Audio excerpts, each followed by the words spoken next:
कुंभ की कहानी, आस्था, संघर्ष और चमत्कार। कुंभ मेला सिर्फ एक मेला नहीं, बल्कि आस्था, श्रद्धा और विश्वास की एक अनूठी धारा है, जो हर 12 वर्ष बाद उमड़ती है। यहाँ करोड़ों श्रद्धालु संगम के पवित्र जल में स्नान करने आते हैं, लेकिन क्या कभी आपने सोचा है कि इस मेले के पीछे कितनी अनसुनी कहानियाँ छुपी हैं? ये कथा आपको कुंभ मेले की भव्यता के साथ साथ एक ऐसी यात्रा पर ले जाएगी जिसमें विश्वास, प्रेम, संघर्ष और आध्यात्मिकता की महक है।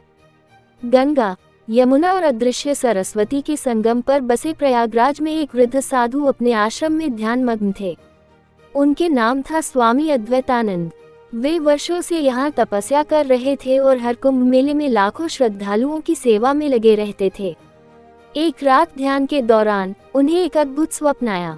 उन्होंने देखा कि संगम के जल में एक दिव्य प्रकाश उत्पन्न हो रहा है और उसमें से एक आवाज आ रही है, स्वामी जी, इस बार कुंभ मेले में एक विशेष घटना घटेगी।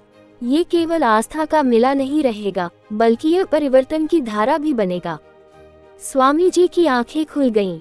वे समझ गए कि इस बार कुछ विशेष होने वाला है, लेकिन क्या, ये जानने के लिए उन्हें प्रतीक्षा करनी होगी। दूसरी ओर भारत के विभिन्न कोनों से श्रद्धालु कुंभ की यात्रा पर निकले थे। हर किसी की अपनी अपनी कहानी थी, अपनी पीड़ा, अपनी उम्मीदें। वाराणसी के पास के गांव से एक वृद्ध किसान गंगाधर अपनी पत्नी के साथ कुंभ आ रहे थे। उनकी आंखों में आशा थी कि गंगा स्नान से उनकी वर्षों की पीड़ा मिट जाएगी। मथुरा से एक युवा जोड़ा, राधा और किशन, पहली बार कुंभ में आ रहे थे। उनके माता पिता इस प्रेम को स्वीकार नहीं कर रहे थे, लेकिन वे आशा कर रहे थे कि कुंभ में कोई मार्गदर्शन मिलेगा। बेंगलुरु का एक युवा आईटी इंजीनियर आनंद, जिसने दुनिया देखी थी किंतु अब जीवन के अर्थ की तलाश में था।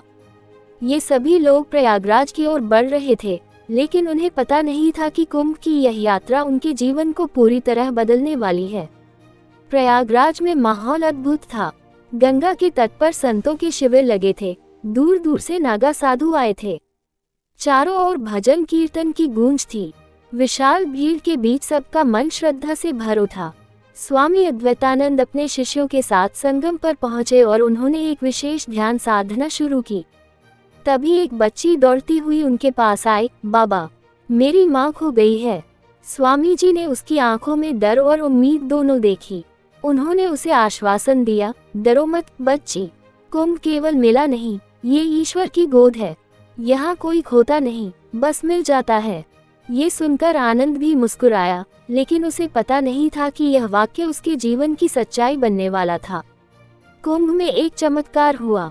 एक साधारण से दिखने वाले संत ने गंगाधर को आशीर्वाद दिया और कहा, गंगा तुम्हारे जीवन को बदल देगी। गंगाधर ने स्नान किया और आश्चर्यजनक रूप से उनकी वर्षों पुरानी बीमारी ठीक हो गई। वे खुशी से रो पड़े।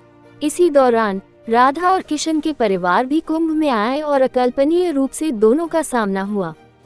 साधु संतों के आशीर्वाद से परिवारों ने प्रेम को स्वीकार कर लिया। आनंद, जो आत्मज्ञान की खोज में था, स्वामी अद्वैतानंद के चरणों में बैठा और पहली बार महसूस किया कि उसकी असली यात्रा बाहरी नहीं, बल्कि अंतर्मन की थी। जैसे जैसे कुंभ समाप्त होने को आया, स्वामी अद्वैतानंद ने सभी को एकत्र किया और कहा, कुंभ केवल स्नान का पर्व नहीं, यह आत्मशुद्धि का अवसर है। जीवन में असली कुंभ तब आता है जब हम अपने भीतर के अज्ञान, अहंकार और भय को धो डालते हैं। गंगाधर, राधा किशन और आनंद ने यह बात दिल से महसूस की। कुंभ से निकलते हुए वे सिर्फ संगम के जल में ही नहीं, बल्कि अपने हृदय में भी एक नई ऊर्जा लेकर जा रहे थे। कुंभ समाप्त हुआ, लेकिन उसकी कहानी अनंत है। ये केवल गंगा के तट पर नहीं, बल्कि हर मनुष्य के जीवन में घटती है। आपका कुंभ कब आएगा? क्या आप भी अपने भीतर के संशयों और पीड़ाओं को धो पाएंगे? शायद अगली बार जब आप गंगा के किनारे खड़े होंगे, तब आपको भी अपने भीतर कोई दिव्य आवाज सुनाई देगी। अब समय आ गया है अपने भीतर के कुंभ की खोज करने का।